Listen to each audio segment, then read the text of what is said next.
Kami dari Gugus Reklevs Angkatan 2021, Prodi Ilmu Sejarah, tentang masa praaksara di Indonesia.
Yang berpendapat setelah penduduk lokal mendalami agama di negeri lain, mereka kembali lalu menyebarkannya kepada masyarakat.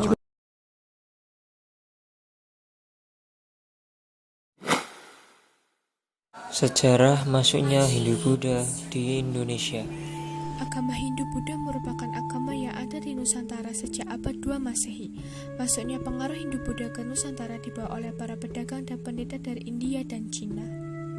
Agama Hindu-Buddha di Indonesia ini telah berperan besar dalam arus perubahan zaman di Nusantara. Dunia agama Hindu-Buddha ke Indonesia dibagi menjadi 5 kelompok. Yang pertama teori Ksatria, teori Brahmana, teori Vaisya, teori Sudra, dan yang terakhir teori arus balik. Demikian penjelasan. Pertama adalah teori Ksatria. Teori ini menyatakan bahwa agama Hindu-Buddha dibawa oleh golongan prajurit. Terdapat 5 ahli yang mencetuskan, salah satunya R.C. Majumdar. Teori Brahmana, yaitu teori yang dibawa oleh para Brahmana atau kalangan pemuka agama dari India. Teori ini dilandaskan pada prasasti-prasasti peninggalan kerajaan Hindu-Buddha di Indonesia pada masa lampau. Teori Vaisya yang dikemukakan oleh N.C. Kram. Ia berpendapat bahwa agama Hindu-Buddha masuk ke Indonesia dibawa oleh pedagang dari India, disebarkan dengan cara pernikahan, hubungan dagang, atau interaksi dengan penduduk Nusantara. Lalu yang keempat adalah teori Sudra, merupakan teori yang dibawakan oleh golongan buruh yang datang ke Indonesia untuk memperbaiki taraf hidupnya. Yang terakhir ada teori arus balik, dicetuskan oleh D.K. Bos, yang berpendapat setelah penduduk lokal mendalami agama di negeri lain, mereka kembali lalu menyebarkannya kepada masyarakat. Kerajaan Kutai menjadi salah satu pelopor atau cikal bakal perkembangan sejarah kerajaan Hindu-Buddha di Indonesia. Kerajaan tersebut memiliki tradisi yang bernama Kuangkai, yaitu acara puncak upacara kematian dengan suasana. Teori-teori tersebut telah dibuktikan dengan adanya peninggalan-peninggalan seperti yang terdapat pada relief Candi Borobudur dan Candi Prambanan.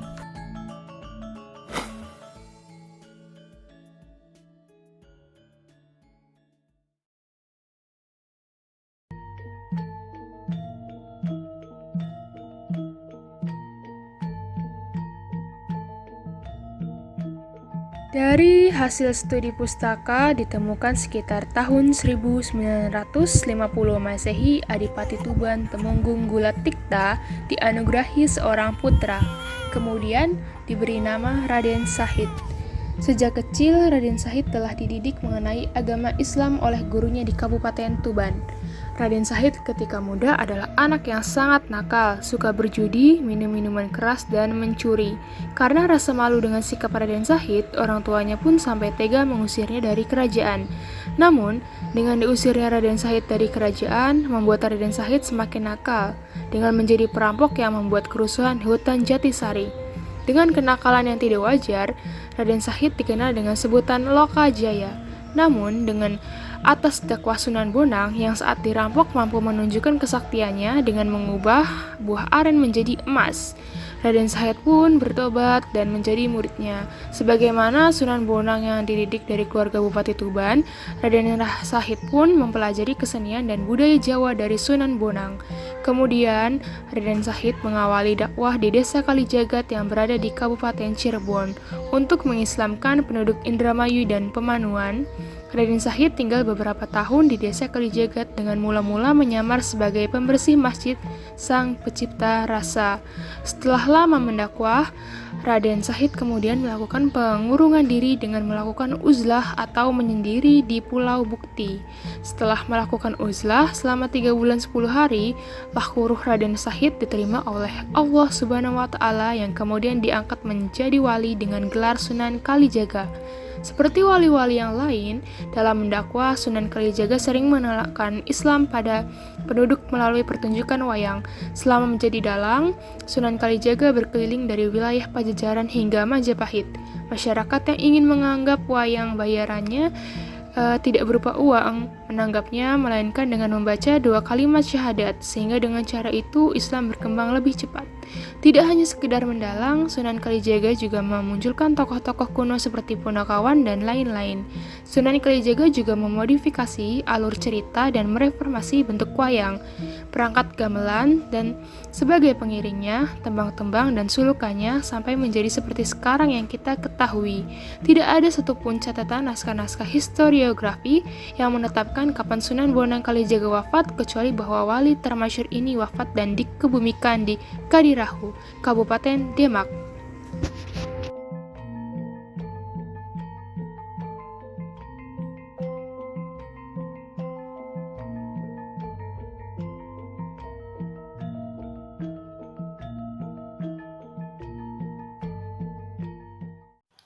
Halo guys, kalian tahu gak sih negara-negara yang pernah menjajah Indonesia? Nah, negara yang pernah menjajah Indonesia pertama ialah Belanda. Belanda datang ke Indonesia melalui jalur perdagangan yang pertama kali dipimpin oleh Cornelis de Houtman pada tahun 1562. Kedatangan Belanda ini dilatar belakangi adanya perdagangan rempah-rempah karena Belanda ingin menguasai rempah-rempah Indonesia dan ingin memonopoli perdagangan dunia. Nah, tokoh terkenal yang ada di kolonialisme Belanda ini adalah Cornelis de Houtman, Herman Willem de Dendes, ada Jan Willem Jensen, dan Johannes van den Bos. Yang kedua ada Inggris. Inggris berkuasa pada abad ke-18, namun sebelumnya pedagang Inggris sudah ada di Indonesia loh. Dikutip dari Sejarah Indonesia Modern tahun 2016, karya McRicklove, perhatian bangsa Inggris ke Indonesia sudah ada sejak penjelajah F. Drake singgah ke Ternate pada tahun 1579. Kemudian datang ekspedisi lain pada abad ke-16 melalui kongsi dagang EIC atau East Indian Company. Pada abad ke-18, para pedagang Inggris banyak yang berdagang di Indonesia seperti di Ambon, Banda, Kalimantan, Makassar, dan Jakarta. Kolonialisme Perancis. Pada tahun 1511, bangsa Portugis memasuki wilayah perairan Indonesia, tepatnya di daerah Malaka, yang dipimpin oleh Alfonso de Albuquerque. Dalam penguasaan Portugis, Malaka menjadi pusat perdagangan yang paling ramai di Asia. Pada tahun 1512, Alfonso mengirim armada yang dipimpin oleh Francisco Serrao di Maluku, Ternate, dan membangun monopoli perdagangan cengkeh. Hal itu disambut baik oleh Sultan Ternate Abu Lais. Semasa menduduki Maluku, Portugis menikmati keuntungan dari hasil perdagangan yang berkembang pesat. Kehadiran Portugis memicu pertentangan karena dianggap menyebarkan agama Katolik di Maluku. Pada bulan 23 Februari 1605, Portugis mengalami kekalahan, kemudian menyerahkan kekuasaan Maluku kepada Belanda. Kolonialisme Spanyol. Spanyol pertama kali datang ke Nusantara dengan dipimpin Sebastian Juan de Elcano mendarat di Tidore pada tahun 1521. Spanyol membantu kerajaan Tidore yang berkonflik dengan Ternate yang dibantu oleh Portugis. Hingga pada 22 April 1529, Spanyol dan Portugis mengadakan perjanjian Saragossa yang memaksa Spanyol keluar dari Maluku. Tokoh-tokoh Spanyol yaitu Juan Sebastian de Elcano, Ferdinand Magellan. Kolonialisme Perancis. Di akhir abad 18, VOC Belanda mengalami kemunduran karena korupsi dan perang terus-menerus di berbagai daerah Nusantara yang membuat VOC mengalami krisis keuangan. Pada Desember 1794 sampai Januari 1795, Prancis pun memanfaatkan hal tersebut untuk menyerbu Belanda di bawah pimpinan Napoleon Bonaparte dan berhasil menguasai Belanda serta membuat pemerintahan boneka. Pada tahun 1806, Napoleon Bonaparte pun mengangkat adiknya Louis Napoleon sebagai penguasa di Belanda. Pada 1808, Louis mengirim Marsekal Herman William Daendels ke Batavia pada tahun 1808 sampai 1811. Daendels menjadi gubernur jenderal Hindia Belanda pada saat itu. Gugus Sartono Pergerakan Nasional Indonesia. Pengertian pergerakan nasional.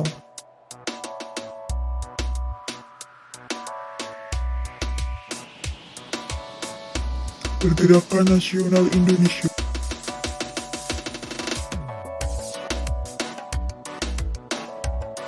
Penyebab terjadinya pergerakan nasional, faktor internal.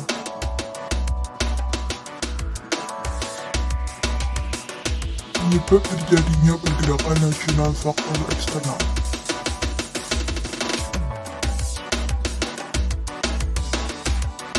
Organisasi-organisasi pergerakan nasional. Sarekat Islam.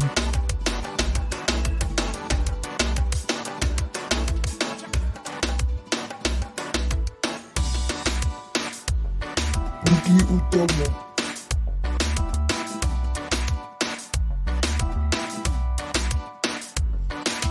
Industri Partai.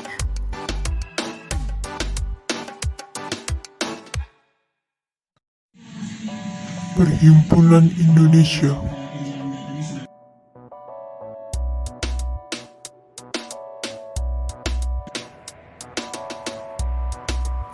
ISDV.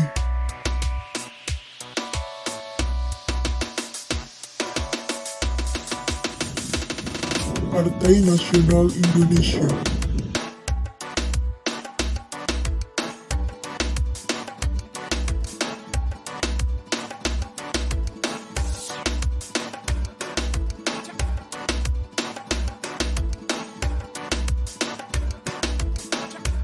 Terima kasih.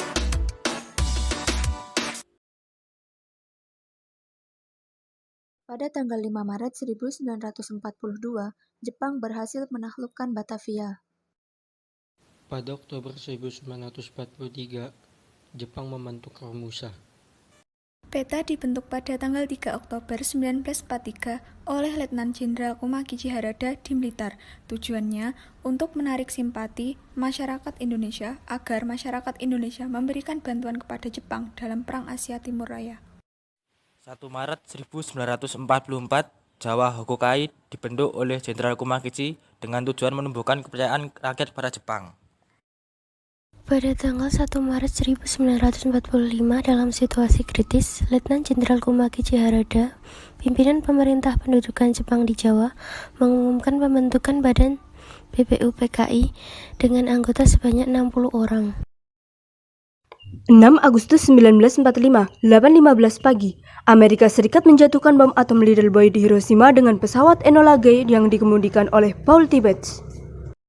Pada tanggal 7 Agustus 1945, dibentuk Panitia Persiapan Kemerdekaan Indonesia atau PPKI dengan jumlah anggota 27 orang dan diketuai oleh Insinyur Soekarno. Peristiwa pengeboman di kota Nagasaki, Jepang terjadi pada tanggal 9 Agustus 1945. Amerika menjatuhkan bom dengan persetujuan dari Britania Raya, dengan korban jiwa yang tewas mencapai 39.000 sampai 80.000 jiwa. Setelah sekutu membom atom kota Hiroshima dan kota Nagasaki, akhirnya pada tanggal 14 Agustus 1945, Jepang menyerah tanpa syarat kepada sekutu. Pada 16 Agustus 1945 ditenggarai oleh golongan muda yang menculik Soekarno-Hatta untuk mempercepat proklamasi dikarenakan kekalahan Jepang di berbagai front. Setelah peristiwa Rengas Dengklok pada tanggal 16 Agustus 1945, Indonesia menyatakan kemerdekaannya pada 17 Agustus 1945. Proklamasi. Hidup mahasiswa. Pada tanggal 17 Agustus 1945, Indonesia telah merdeka. Namun, bayang-bayang penjajah masih ada. Belanda kembali lagi ke Indonesia yang dibonceng oleh tentara sekutu atau NIKA. Mereka datang kembali untuk merebut kekuasaan di Indonesia. Sekutu membentuk suatu badan komando militer Indonesia yang bernama AFNI. AFNI mendarat di beberapa wilayah strategis Indonesia seperti Surabaya dan Jakarta pada bulan September, Oktober, dan November tahun 1945. Namun, mereka malah mempersenjatai para tawanan perang Belanda yang ada dan membuat pihak Indonesia marah. Surabaya menjadi lokasi pertama perlawanan rakyat Indonesia setelah sekutu kembali menginjakkan kaki di tanah air. Salah satu tokohnya yaitu adalah Bung Tomo dengan membangkitkan semangat para pejuang. Pertempuran Surabaya mencapai puncaknya pada tanggal 10 November 1945. Kata semangat keberanian dan jiwa patriotisme dari para ulama, santri, dan rakyat. 10 November kemudian dijadikan sebagai Hari Pahlawan. Perundingan Linggarjati adalah perundingan Indonesia dan Belanda pada tahun 1946 sampai dengan 1947. Hasil perundingan ini adalah Belanda mengakui Jawa, Sumatera, dan Madura. Belanda harus meninggalkan Republik Indonesia. Republik Indonesia harus berubah menjadi Republik Indonesia Serikat.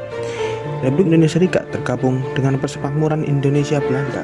Perjanjian Renville adalah perjanjian Belanda yang terjadi pada tahun 1947 sampai dengan 1948. Hasil perundingan ini adalah Belanda hanya mengakui Jawa Tengah, Yogyakarta, dan Sumatera. Disetujuinya garis demarkasi dan TNI harus ditarik mundur dari daerah-daerah kantongnya. Perjanjian Romroyen adalah perjanjian Indonesia dan Belanda yang ditandatangani pada 7 Mei 1949. Isi perjanjian ini yaitu pernyataan kesediaan berdamai antara kedua belah pihak dan menyelesaikan beberapa masalah mengenai kemerdekaan Indonesia sebelum konferensi meja bundar di Den Haag pada tahun yang sama. Konferensi Meja Bundar adalah pertemuan antara Republik Indonesia, Belanda, dan BFO dari 23 Agustus sampai 2 November 1949. Isi perjanjian ini yaitu serah terima kedaulatan atas wilayah Hindia Belanda dari pemerintah kolonial Belanda kepada RIS kecuali Papua Barat. Kemudian dibentuknya sebuah persekutuan Belanda Indonesia dan pengambil alihan hutang Hindia Belanda oleh Republik Indonesia Serikat. Pemberontakan 1 PKI Madiun 1948 dipimpin oleh Musso pada 18 September 1948 karena mereka memiliki cita-cita ingin menjadikan Indonesia sebagai negara komunis. 2 DITII Jawa Barat dipimpin oleh SM Kartosuwiryo lalu membentuk Darul Islam dengan dukungan TII di Jawa Barat 7 Agustus 1949. 3 APRA Bandung dibentuk oleh Kapten Raymond Westerling 15 Januari 1949 agar keberadaan negara Pasundan dipertahankan dan menjadikan mereka sebagai tentara federal di Jawa Barat.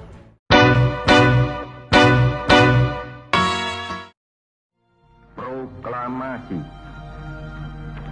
Kami, bangsa Indonesia, dengan ini menyatakan kemerdekaan Indonesia.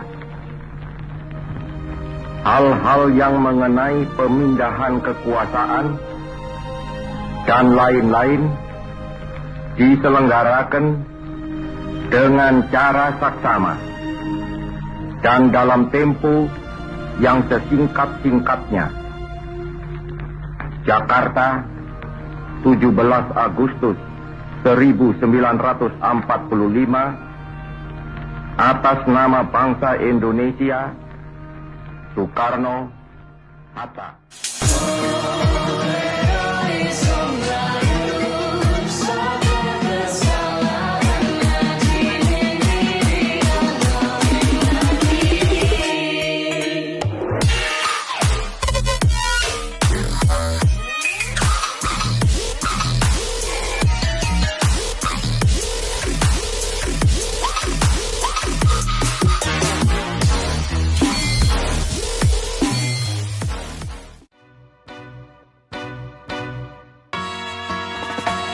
Singing low while I pop a bottle off of your chain swinging, clang clang, and it costs a lot. Bitch, I'm always after Guala, yeah, and you are not badass beat. Keep on going till you hit the spot. Whoa, I'm a big bag hunter with the bow.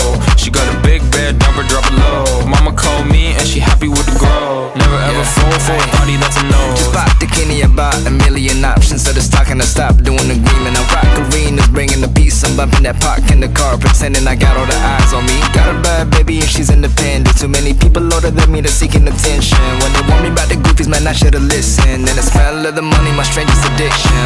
She tit for dick, I let her lit, I had to dip. I'm on for fifth, I'm all rich now. I bought a whip, I paint a paint, it drive itself. The fuck you think? Yeah, I'm rich now. Hey, little mama, yeah, you heard about me. I'ma pop you like a pea, yeah, at a mommy. Yeah, feel so hot like I'm chilling on the beach. Yeah, baby in the sun like the Teletubbies. Singing low while I pop a bottle off of your chain swinging, clang clang, and it costs a lot. Bitch, I'm always after Guala, yeah, and you are not badass beat. Keep on going till you hit the spot. Whoa, I'm a big bag hunter with the bow. She got a big bed. Era Reformasi. Pada tanggal 21 Mei 1998, Presiden Indonesia kedua, yaitu Soeharto, mengundurkan diri. Lalu, diangkatlah Bapak Baharudin Yusuf Habibie, atau yang lebih dikenal sebagai B.J. Habibie, sebagai Presiden Indonesia ketiga. Beliau membuat berbagai kebijakan, seperti menciptakan kebebasan berpolitik, pers, meningkatkan pertumbuhan ekonomi, dan yang terkenal yaitu referendum Timor Timur, yang dimana berdampak pada lepasnya Timor Timur dan merdeka dari Indonesia. Meskipun sempat membuat beberapa orang marah dan membuat popularitas beliau menurun.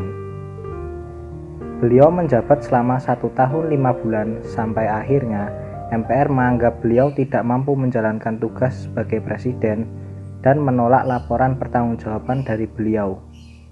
Bapak B.J. Habibie mengundurkan diri dari pencalonan presiden berikutnya.